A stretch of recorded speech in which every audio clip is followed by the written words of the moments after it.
absolutely loaded edition of Ring of Honor Wrestling this week. It's Andrew Cavani, Caprice Coleman, Jacksonville, Florida. Women's pure title on the line. This match is set for one fall with a 60-minute time limit, and it is for the Ring of Honor Women's Pure Wrestling Championship.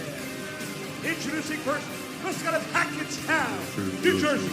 She is the Ring of Honor Women's Pure Wrestling Champion, the Virtuosa Deonna Purrazo.